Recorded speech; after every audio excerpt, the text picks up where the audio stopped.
लाखो रुपयांचा शासकीय पगार घेणारे अधिकारी फक्त कागदावर मात्र प्रत्यक्ष सेवेसाठी उपलब्धच नसल्याचा प्रकार. वैद्यकीय अधिकारीच उपलब्ध नसल्याने महाबळेश्वर येथील पशुवैद्यकीय दवाखाना नाममात्र. लाखो रुपयांचा पगार घेणाऱ्या बेजबाबदार अधिकाऱ्यांची जबाबदारी निश्चित होणार का? पशुपालकांना नक्की न्याय मिळणार का? तातडीच्या परिस्थितीत जनावरांना उपचार मिळत नसल्याने पशुपालकांना खासगी डॉक्टरांकडे धाव घ्यावी लागत असून त्यासाठी मोठा आर्थिक भुर्दंड सहन करावा लागत आहे. दवाखान्याच्या परिसरात घाणीचे ढीग, अस्वच्छ वातावरण, देखभालीचा अभाव आणि रिकाम्या खुर्च्या हे चित्र नेहमीच पाहायला मिळत असल्याचे नागरिकांचे म्हणणे आहे. सरकारी सेवेसाठी उभारण्यात आलेल्या या दवाखान्याची अवस्था पाहून प्रशासनाच्या कार्यक्षमतेवर प्रश्नचिन्ह उपस्थित होत आहे. लाखो रुपयांचा शासकीय पगार घेणारे अधिकारी आणि कर्मचारी प्रत्यक्ष सेवेसाठी उपलब्ध नसतील तर अशा यंत्रणेचा सर्वसामान्य पशुपालकांना काय उपयोग असा संतप्त सवाल नागरिकांकडून उपस्थित केला जात आहे. अनेक वेळा तक्रारी करूनही परिस्थितीत कोणताही बदल झालेला नसल्याने यामागे नेमके कोणाचे संरक्षण आहे असा संशयही व्यक्त केला जात आहे. सध्या आपण महाबळेश्वर तालुक्याचं नाक समजल्या जाणाऱ्या पशुवैद्यकीय दवाखाना श्रेणी क्रमांक 1च्या प्रांगणामध्ये आपण आहोत. या दवाखान्याची अवस्था किती बिकट आहे, किती हलाखीची हे दाखवायचा प्रयत्न आम्ही या व्हिडिओच्या माध्यमातून करणार आहोत. तुम्ही माझ्याबरोबर चला, मी आतली जी बाजू आहे, आतला जी अवस्था या दवाखान्याची आहे ती दाखवायचा प्रयत्न या व्हिडिओतून आपण करणार आहोत. चला तर मग, हा या दवाखान्याचा प्रमुख मार्ग आहे आणि या मार्गाची अवस्था जर आपण या ठिकाणी बघितली तर किती क्लीन आणि किती स्वच्छ आहे हे चित्र बघितल्यानंतर याचा अंदाज आपल्याला या ठिकाणी येऊ शकतो. अजूनही तुम्ही जर पुढे आलात तर या ठिकाणी जो कचऱ्याचा ढीग या ठिकाणी दिसतोय, कुठल्या प्रकारची स्वच्छता या दवाखान्यामध्ये आपल्याला दिसून येत नाहीये. आतमध्ये कोणी अधिकारी या ठिकाणी आता सध्या उपस्थित आहे असं चित्र आतमध्ये बघितल्यानंतर तरी जाणवत नाहीये. आता आपण थोडंसं आतल्या साईडला येऊयात. एकही अधिकारी या ठिकाणी नाही. तुम्ही जर याची अवस्था बघितली तर अत्यंत दयनीय बिकट आहे. आज हा तालुक्याच्या ठिकाणचा महत्वाचा दवाखाना समजला जातो.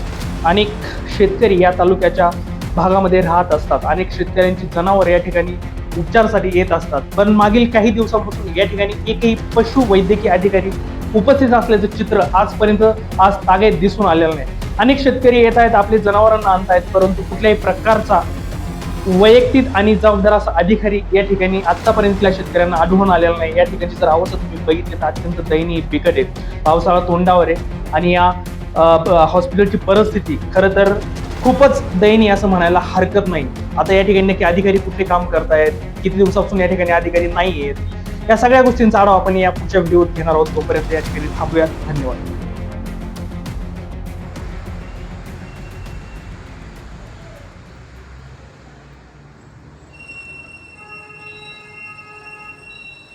तुम्ही ॲज अ डॉक्टर नाहीत का आहात?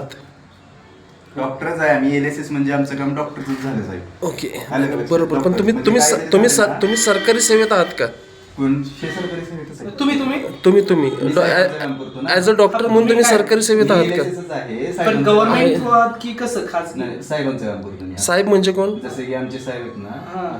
कोण साहेब? कोण नाव सांगा की. साहेब कोण?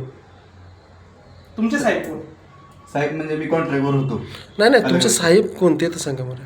तुमचे मुख्य साहेब कोण आहे? तुम्ही ज्या साहेबांचं काम करता ना ते साहेब कोण आहे? नाव काय त्यांचं? तुम्ही दिलं तर मी काम करतो म्हणजे माझं वैयक्तिक काम करतो मी. इथं नाही दवाखान्यात करत काम.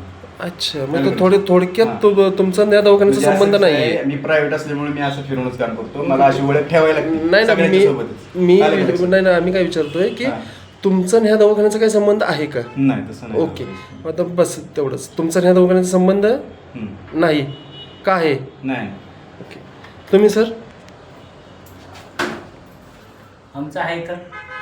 तुम्ही ॲज अ डॉक्टर आहात का किंवा इथे इन्चार्ज आहात? ओके, मग तुम्ही कोणत्या नात्याने इथं उभे राहताय, थांबताय इथं? तुमची प्रोफाईल काय आता सध्या इथे? इथे LSS म्हणूनच आहे. पण तुमची ड्युटी आहे का इथं? इथं ना हां, ते फक्त कोणी नसलं तर ॲडिशनल देतात हे करायचं. असं लेखी आहे तुमच्याजवळ? तुम्हाला चार्ज इथला दिलाय, कोणी नसल्यावर तुम्ही इथं थांबणं गरजेचं आहे असं तर कुणी तुम्हाला लेखी दिलंय का सरकारतर्फे? वरतून साहेबांनी दिलेलं असते की सांगतात. कोण साहेब? त्यांचं काय नाव तसं- सांगा. त्यांचं पण नाव सांगा ना. सांगे कुणी दिलं तुम्हाला? तालुक्याचा दवाखाना म्हटलं तुम्हाला सगळीकडे फिरायला लागतं, सांगायचं असं. पूर्ण आमचा तालुकापासून किंगर पासून तर सिंधीपर्यंत नाही फिरवलं. नाही, मी आपण फक्त महाबळेश्वर मधल्या दवाखान्याविषयी विचारतोय हा. तुम्हाला. तर ह्या दवाखान्याशी तुमचा संबंध आहे का? संबंध आहे तर. मग तुमची ड्युटी इथं आहे? हो, ऑफिशियल ऑफिशियल आहे. ऑफिशियल ड्युटी आहे तुमची इथं. ओके. ॲज अ डॉक्टर म्हणून तुम्ही इथं कार्यरत आहात? डॉक्टर म्हणजे LSS म्हणजे हे करतो.